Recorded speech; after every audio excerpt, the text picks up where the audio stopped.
Welcome to our morning show today on WRCO Radio. We're talking about the Greater Richland Area Chamber of Commerce, and we have its president, Christy Adsett, in the studio with us, and treasurer John Eddington as well. So we'll talk about some of the things that have happened and also some of the things coming up here as we close out 2025 and near October.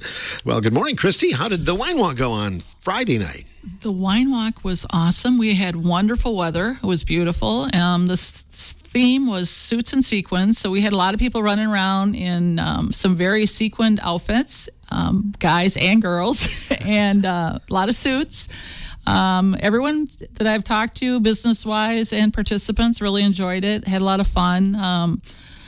They liked the idea of the trivia part. They liked the idea of, where they had to get their game piece stamped. We made it kind of like a board game this time. And there was a lot of good interaction with business owners and individuals, which is what we were looking for. And it was just a really good night. It was a lot of fun. How did the trivia aspect of that work? So Ken Thied had worked with us, and he had gone around, I should say, to the businesses that were participants and asked them if they had or he helped them contrive 2 questions regarding their business. So like for my store, Sunnyside, it was, what business was in this building back in the 70s and 80s, which was Empire Drugstore or Rexall Drugstore. Well, that was one of them. And then people had the trivia sheet, business owners had the trivia sheet, and then they would go around and on the back of their map, they could answer that. That's where the interaction part came in. They could ask the owners, they could ask whoever, if they needed help with those questions. And so that was kind of a talking point to get people start talking, maybe asking questions about the business, what they sold, making it more personable experience. That's an excellent idea, because I was thinking as you're talking about that, I'm like, well, they can't Google that. Somebody that's young, they're not going to figure that out. But it brought up a conversation then. Exactly. And that's the big difference. When you talk about, dying downtowns or dying retail, what is the one thing local retail can do that Amazon cannot? Be personable and give that connection, that personal connection. So, so down the road when your kids need somebody to sponsor their soccer team, you don't feel so guilty about going in and asking that business owner because you have been a loyal participant in that business. So it's all good connections. Customer service is huge, and so that's a really good start to that, getting that connection and to go on to give good customer service, and normally you'll get the loyal customers in the end. I don't think you could have had any better weather for the wine walk. Oh, that was beautiful. You could walk around short sleeves all night, and it was just wonderful out. Yeah. So perfect. So then that went well, and what's the next big outing? Do you have some things to do with this weekend's Color Fest? Color Fest, we just normally kind of help Marty, Richland Tourism, with that. He's got the parade going Saturday night. We encourage businesses to, decorate and things like that downtown, but the big thing is the parade, and I know like Oakwood has their open house, and Wheels of Time is on this weekend too. So it's just, the parade is a huge thing. And then it's homecoming this weekend too for Richland Center. So downtown will be very busy with 2 parades in 2 days. Yeah, right. That doesn't happen. It happened last year. It did last year. Yes. It doesn't happen every year. No, but it seems like it's an ongoing theme lately. So, it has to go along with the home football game at that time. Yes. So it will be fun. It'll be busy this weekend. And so far, we're reading a good forecast for you again, that too. Sounds like it's supposed to be good weather. We'll so keep that's doing a good that. Thing. Yes. John Eddington is here as well. John, you're the treasurer. Tell us a little bit about yourself, if you would. Well, I grew up in southwest Wisconsin on a dairy farm with the family, a long multi-generational farm. My family and I live on a farm also. We do finish steers, and we have a Christmas tree farm that we started. So eventually we'll be selling Christmas trees and hosting that event every Christmas period. My wife's a professor at UW-Madison, and I work for Community First Bank as a loan officer. Awesome. How's the year been for Christmas trees? Has it been kind of dry? Actually, we had a really good spring for all the new plantings, and it looks like we're going to have really good quality trees this year.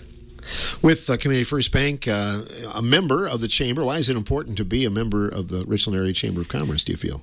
Just to be involved with the community, give back to the community, and make sure that we're out there doing what we can to better the events for the individuals, for the people in town and in Richland County. And you've been involved with the chamber now for a little while, have you, personally? Yep, it's been about a year. So it's a 2-year stint, and we look to continue to contribute to the community. If a business owner comes to you, and John, and says, why do you think, what are the benefits? Why should I be a member? What would you respond to? Well, they get recognition within our website. Also, we bring them in like the wine walk. We have members that we're hosting the wine walk, so their business was highlighted. People were entering in those businesses and being able to meet the owners, understand what the business does. And as Christy said earlier, there's 2 trivia questions to help also understand the business more. I'm guessing there could be a lot of trivia around the warehouse lounge, right? They probably didn't have any trouble coming up with something, did they? I agree. And that is open now, right, on Friday nights? The 80 German Lounge is now open. Mm-hmm. And what can you tell us about that? Anything in particular, anything special coming up this fall there? Great. It's a great place to go with your friends and relax and just unwind for the day and have a little beverage and great conversation. Mm-hmm. They're going to do some night markets coming up in October and November. I think December too. They're going to do 2 or 3 of those, I know, this fall. And the chamber's helping with them, helping kind of with organization of that, getting some, putting the word out for vendors and things like that. So. And it won't be long. They'll be doing the Halloween scare as well, right? Well, that's going to be a dance or something this year, I think they're doing. So I just saw it on Facebook, but yeah, it's always a lot of fun. They get a lot of people to participate in that. They do, like a scary rave or something. Yeah, that was the name. I couldn't think of the name. Yeah, so that'll be interesting. That should be fun. You have some After 5 events, John, this year, and could you talk about the next one? Coming up is Edward Jones's Business After 5. Katie's hosting that, so there'll be refreshments for people, great conversation. So come on down. And that is a place to kind of highlight the business with everybody else, because you're all busy. You probably don't see each other that much during the day, do you? Agreed. It's a great time to bring in and kind of show customer appreciation for your customers, and also identify and highlight your business for potential new people. Yeah, networking. Mm-hmm. Christy, have you found them to be useful, the Business After 5 meetings? Yeah, they are. And I think the one thing that people need to realize, the events normally run like from 5 to 7 or 5 to 8. You don't have to be there for the whole thing. The big thing is just to stop in. The last one we had was at VARC, and we had probably 35, 40 people at that one.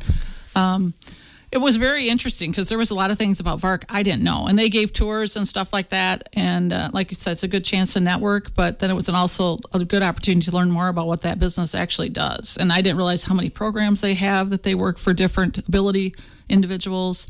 So it was very informative, and everyone that I talked to at Gone, they were just like, yeah, I didn't realize the VARC did all those things. So, But yeah, it's a good informational as well as networking opportunity. I know you have Pumpkin Fest to plan for. That'll be a biggie coming up at the end of the month. October. We work with. There's a Pumpkin Fest committee, and then the Lions, the Richland Center Lions, are helping with that also. So that's the last weekend in October, the 22nd to the 26th. And the 22nd is when they do the pumpkin. They hand out free pumpkins if you need a pumpkin to take for decorating. And then the event really starts on that following Wednesday. And they're going to have this year on Saturday, Simons is having a run walk to go with it, as well as an open swim. Okooch Humane Society is doing a coloring contest right now. I think you can pick the forms up at the library. It's on Facebook. If you check out the Pumpkin Fest, Richland Center Pumpkin Fest Facebook page, you can find out what's going on. And there'll be activities going on Saturday as well, that last Saturday of the month at the courthouse. Looks like we might have a petting zoo and a couple, maybe little food stands or a couple other things going on for kids' activities too. So. As a downtown business, you probably see lots of people coming in from out of town. In fact, you had the murder mystery recently as well. That must have went over pretty well. The murder mystery was crazy. How many people, Crime Stoppers did an amazing job. They were not for sure how big of a attendance they would have. It was the first time they did it, but there was a lot of people. new people through the downtown. I would say there was probably 300-400 people downtown on Saturday. The number of people walking around was crazy. And then Sunday, it was a little bit smaller, but there still was a lot of people, new people, and people that were from the area, I would say, that I hadn't seen in a while. So it was a good thing. People were really excited. I had a funny comment on Sunday when we were open for it.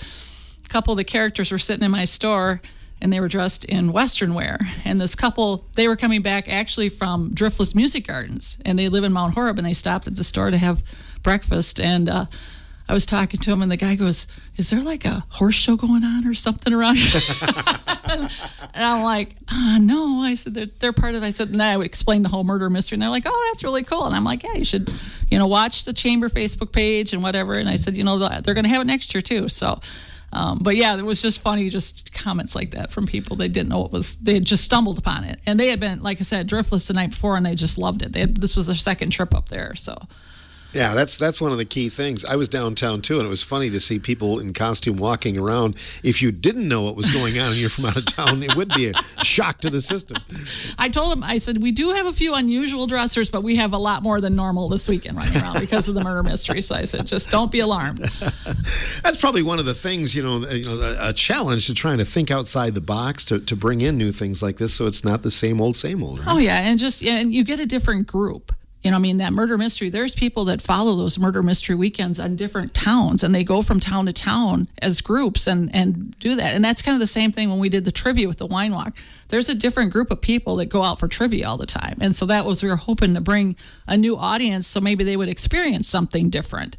And, maybe they'll come back next year and do the wine walk, whether we have trivia or not. So, you're always trying to think of how can we expand this and get new people, because the same people, you can't, you need to expand that circle, Unfortunately, with life, I know there's many of my loyal customers. Yes, I've lost over the years I've been in business, but you got to try to bring in a few more people. And, and it's just an ongoing thing, trying to think of something new, thinking something that's a little different that's going to expand that audience. Yeah. And, John, you kind of plant the seed with events like this. You hope that people will come back eventually then for something else, right? You bet. That's, the Pumpkin Fest, this is the third year for that. So always trying to develop and bring in new ideas and new events to help the community, help the downtown small businesses, and to stay vibrant. Mm-hmm. Do you network with other chambers to try and kind of work out what they have as ideas and maybe bring them back? Yeah? We do look at other chambers and what they do for events, and also this past year we worked with Spring Green and met with them to identify what they do, and we host our annual event for just the employees to try to brainstorm ideas at that location. You've lived in other communities as well, I'm sure. What makes Richland Center or Richland area unique, do you think? Well, for one thing, it's beautiful. Being in the Driftless area, we have just a beautiful area to live in and to explore. We've got in the area, we have canoeing, we've got hiking, biking, events like that. We have a great downtown with the small businesses with a lot of different opportunities for shopping there. And it's a tight-knit community. If somebody needs something, we're there to help them expand. Yeah, very much so. Christy, after the Pumpkin Fest, then, is that kind of the last big thing of the year, or are you trying to scheme for some sort of winter event? Well, right now, Pumpkin Fest is kind of like the last big thing, but then we kick off, we do promotion for Small Business Saturday. We try to really promote shopping local. We have the Chamber Checks or Chamber Buck program, so you can purchase, and that's something we'll be sending out to a lot of the local business and stuff, as an incentive for employee gifts maybe, or even individuals. You can purchase Chamber checks, and we have $5, $10, and $20, and you can purchase them and then use them at any of the participating Chamber businesses. So, anywhere from the Locker to my store to JJ Walsh, you can go buy jewelry. You can, there's quite a few businesses. You can go buy wine out at Wild Hills. There's quite a few businesses that are on that, and we've been expanding that more and more. But that's kind of like our really big promotion through the holiday season, just to try to encourage people to shop local and, to support local business. Do you make your Christmas list and give it to Kent and say, here's some Here's some chamber bucks. Go get me some jewelry, right? I'm like, just surprise me. Just surprise me. How does that work, Christy, from a business standpoint, with the business bucks then? How do you get your money back when somebody uses So they're those? basically like a check, and you get it, and then the individual that's purchasing from that business fills in the business name, and then so if it's for $20 and your purchase is for $21.95, well, you would need to pay the $1.95 difference. But if you don't use the $20, you're not going to get change back. So that's why we did the smaller increments, because let's say if you went to my store and you just went and came and had coffee, well, maybe you had a $5 chamber buck. You could get coffee and a pastry, and that would basically take care of it, and but we tried to make them so different amounts so people could use them in different circumstances. Right. So then do you turn those in? Like it's almost like somebody writes you a personal check? Yep, it's just like a personal check. So then the business just takes and deposits them with their at their bank, and then they go through a separate checking account that we have for the chamber, and then John tracks that and how many we have redeemed and that type of thing. That works out pretty slick, doesn't it, John? It does. Yeah, in terms of businesses, some are probably used more at some businesses than others, right? They are. There's businesses that are promoted more and have greater opportunity to use it, but it's a great way to get customers into your store. When will they be available again then? Have you got a plan for that? They're pretty much available anytime right now. Oh. They'll start back, we will start really promoting it probably November, first part of November, end of October, first part of November. We'll start putting promotions out about it. So But you're right, it's great for area businesses to get these for their employees. The hospital was a huge, last year they bought a number of them for employees, so that really helped us out, get it going. But we had a lot of private individuals and even just small companies bought some too. So last year was our first year, so we've been trying to get this off the ground for a couple years, and we had been looking at you can do a credit card like with it, but there's so many fees in it. People were going to lose, and so that's why we were like, no, we're not going to do that. And then we could have did like just a regular paper gift card type thing where we would have had to go reimburse the business, but we wanted the businesses to have access to the money right away. So that's why we did the check option. And I think Reedsburg does a check option too. We looked at a number of chambers around and kind of asked them what was the strengths and weaknesses of each thing. And then we decided from there, that's when we went with the check thing. So that businesses, once they took that in, all they have to do is endorse it and deposit it with their nightly receipts. Isn't it hard to believe, though, we're talking about things going on in the last 2 months of the year? Where the beginning of the year went, I have no idea. I know it. Crazy. But looking toward the holiday season and everything. And then how often does the chamber meet? We meet once a month, the second Wednesday of the month, and we meet at the depot. Our meetings are supposed to start at 4. It's usually a little after 4 by the time we all get there, and then they run till at least 5:30 sometimes. So it kind of depends how many things we have on the agenda. Mm-hmm. But everyone's welcome to attend them as well. So. Oh, sure. And then looking ahead toward the future, I'm guessing you're already kind of planning for 26, aren't you? Yeah, we'll have. Starting in January, we have a retreat. We do like an afternoon retreat. And last year, like John was saying, we went down to the Spring Green Chamber. It's a good chance for all the officers and board members to get together. We do some brainstorming, kind of plan out the year, what our goals are, and what our things we're going to emphasize, and then we develop a plan, and people take assignments. Who's gonna be the chair for the Taste of the Hills, and who's going to be the for different events that we have, and we go from there. So I know you've had the night markets in the past. Any chance those will come back then? Or that'll be something we'll talk about and see. I'm at this point, I don't know. They were the first year or two we had them. They seemed like they were really well attended, and then last year the attendance had dropped off. So, but then there were some other businesses that were having them too, and so then we thought, well, let them run them. Well, then a lot of them didn't do them this year either. So, I'm not exactly for sure. It was fun. It was but like I said, our goal as a chamber, we're trying to be the seed starter. So if a business decides to do the night market, hey, awesome. Let them take it and run with it. We don't have to do that. We have limited time and limited people. So we'll see. That'll be something that'll be talked about. We'll have Taste of the Hills again in June. That'll always be a staple. We'll have the wine walk in the fall. I don't know what we're going to do for the spring. If we'll do a wine walk, it's hard to do. I shouldn't say it's hard. It's just it is very time consuming to do the wine walk. I'm on the committee, and I'll just give a shout out to Jamie Walsh and Shelley Ferguson are my other two cohorts that helped me with that. But it does take a lot of time Shelley goes around and gets all the businesses on board. And so it's just time consuming to get everything together. So the spring is always a hard time to find that perfect date with Mother's Day, Memorial Day, and everything in there. So I don't know we might do something a little different this year. So. And I know you went away from the baskets downtown, but I think a lot of people had good response from the flags. Yeah, we did the flags, and then people seem to really like those. The baskets, I see them in other communities, and I drive by, and I love flowers, so I'm always like, oh, those look so pretty. But I think the flags went over really well.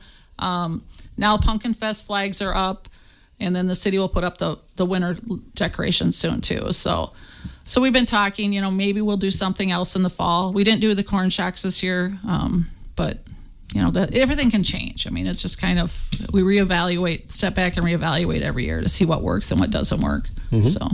And you're always open for suggestions, I'm sure, John, right? You bet. If anybody has any great ideas they'd like to talk about, bring it to the chamber, and we'll definitely entertain the idea. Anything else you'd like to add this morning, John? Not at this point. Great. Well, nice to meet you this morning. Thanks for coming in. Nice to meet you, Phil. You bet. Christy, anything you would like to add? The only thing I'd like to say is just a big shout out to all the businesses that were sponsors for the wine walk. We had a really good response. I think they were all happy with the response, and we really appreciate their support and their efforts, because it does, like I said, it does take time and it does take some money to do all that stuff. So thank you. And it requires staying open later and things like that. And extra employees, and we all try to make it fun and enjoyable so people remember it. So that's what it's all about. Well, we'll probably see you Friday afternoon. The homecoming parade will be You'll be up around. a block, but I'll see you. Yeah, sometime. I think last year we did go right in front of your building, so we'll kind of figure out the best spot. Yeah. And then the nighttime parade on Saturday night as well. Yeah, Marty will be downtown. Yeah, and that's at 7 o'clock on Saturday night. I think so, yeah. When it's starting to get dark earlier now. Oh, it sure is, no doubt. Doesn't take long. Well, thanks for coming in, both of you. We appreciate you. Thank you. Yeah. Richland Area Chamber joining us here today, Christy Adsit and John Eddington on this portion of the morning show. Coming up, we'll talk about another great event going on in the community this very weekend, the Wheels of Time.